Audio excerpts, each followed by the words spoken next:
Earlier, CGTN's Ramah Nyang explored what unchecked emissions would have on agriculture as well as security in African economies. Here's their conversation with Niklas Hagelberg of UNEP.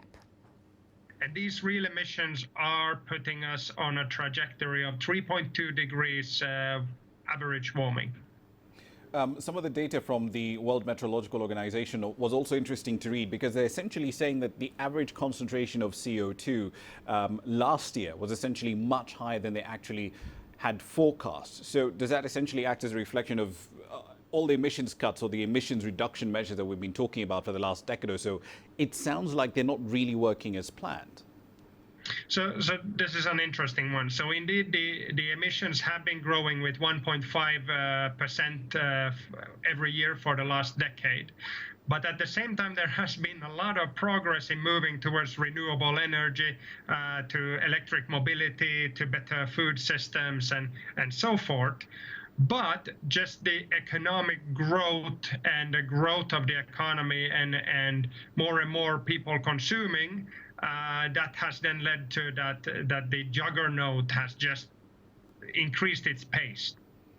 Right. So a lot of people will be looking at this and saying, okay, yeah, sure, we're increasing a lot more, we're increasing the amount of carbon emissions that are going into the atmosphere. But if you're, say, a small-scale farmer in Africa, in South Africa, in Kenya, Nigeria, what then would change for you between now and 2030 if this sort of emissions continue at this pace?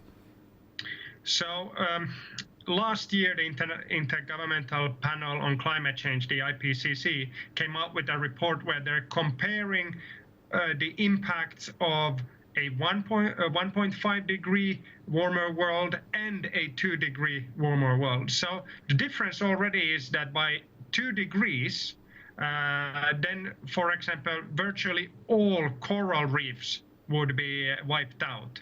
So that means for small-scale fisher folks that kind of use coral reefs as the main source for their protein and food, they would be in trouble. And when we then come into kind of more erratic rainfall, increasing in floods, increasing in droughts, and the predictability has gone, then the small-scale farmer actually also, it's going to be a tougher job to get a good crop, because there's so many variables that may come in and kind of have that direct impact on the day-to-day bread coming in. So would I be correct in arguing, therefore, that if we're going to see more extreme weather, a lot more drought, a lot more flooding and so on and so forth, that also does in tandem increase the risk of resource conflicts as well, because water scarcity has become a lot more frequent right across the continents too? Correct. So already now, actually, when we look at the conflict, 60% of conflicts have some kind of connection to resources, whether that's water or minerals or so. So the access to resources and the fair sharing thereof is a cause of conflicts. And if we're going to have a less stable resource base, then there is a good likelihood that conflicts will also increase.